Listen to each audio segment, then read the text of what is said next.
Halo, assalamualaikum warahmatullahi wabarakatuh. Perkenalkan kami dari kelompok 3 Indralaya. Di sini kami akan membahas mengenai praktikum kegiatan pertama, yaitu mengenai hewan dan lingkungan. Di sini kami berjumlah 5 orang. Ada saya sendiri, Aisyah Putri Tamami, ada rekan saya Anggi Rudiansyah, ada Nurbaiti, Nabila, dan Tasya Tria Putri. Tujuan dari kegiatan praktikum ini yang pertama untuk mengetahui interaksi antara hewan dan faktor lingkungan, baik itu kondisi dan sumber daya di sekitarnya. Yang kedua, untuk mengidentifikasi interaksi intraspesifik dan interspesifik pada hewan yang ada di lingkungan sekitar. Adapun cara kerja dari kegiatan praktikum kali ini, yang pertama, ukurlah faktor lingkungan di sekitar area pengamatan. 2. Amatilah interaksi hewan dengan lingkungan yang kamu temui di lingkungan sekitar. 3. Tuliskan interaksi yang terjadi pada hewan tersebut yang dipengaruhi oleh faktor lingkungan di sekitarnya. 4. Tuliskan jenis interaksi yang terjadi. 5. Tuliskan hasil pengamatan pada lembar data hasil. Nah, untuk penggunaan alat yang pertama adalah luxmeter. Luxmeter adalah sebuah alat yang digunakan untuk mengukur intensitas cahaya atau tingkat pencahayaan. Sesuai dengan namanya, fungsi alat tersebut adalah sebagai pengukur intensitas cahaya yang tersebar. Kami menggunakan luxmeter untuk menghitung intensitas cahaya di sekitaran gedung AF Kebonseri. Nah, berdasarkan hasil pengamatan kami, intensitas cahaya yang diukur sebesar 958 lux. Nah, untuk alat yang kedua adalah hygrometer. Hygrometer merupakan sebuah alat ukur yang dapat mengetahui tingkat kelembapan pada suatu tempat atau lingkungan.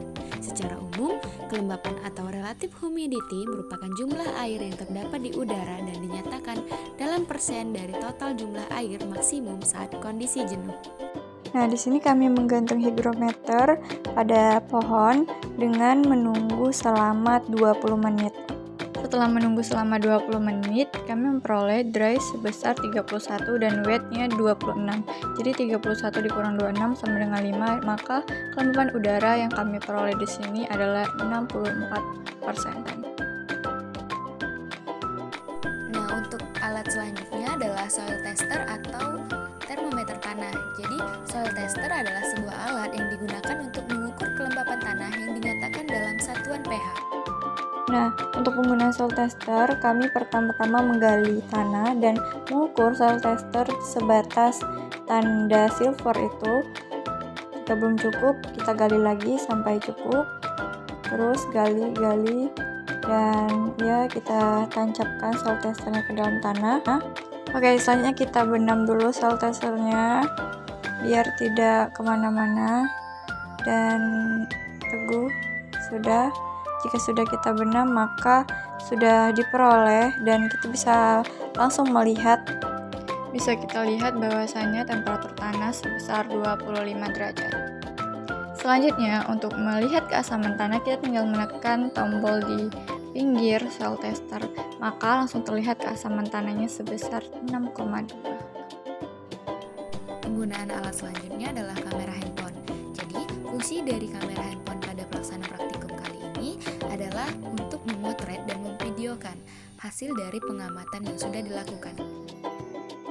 Untuk alat yang kelima adalah GPS. GPS yang kami gunakan berasal dari handphone, yang mana fungsinya adalah untuk mengetahui titik koordinat di mana kami melakukan praktikum.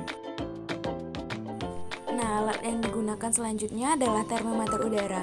Alat ini digunakan untuk mengukur suhu dari udara tempat pelaksanaan kegiatan praktikum. Di sini kami menggantung termometer udara untuk mengetahui suhu atau temperatur pada daerah ini. Jadi temperatur yang kami peroleh yaitu 32 derajat.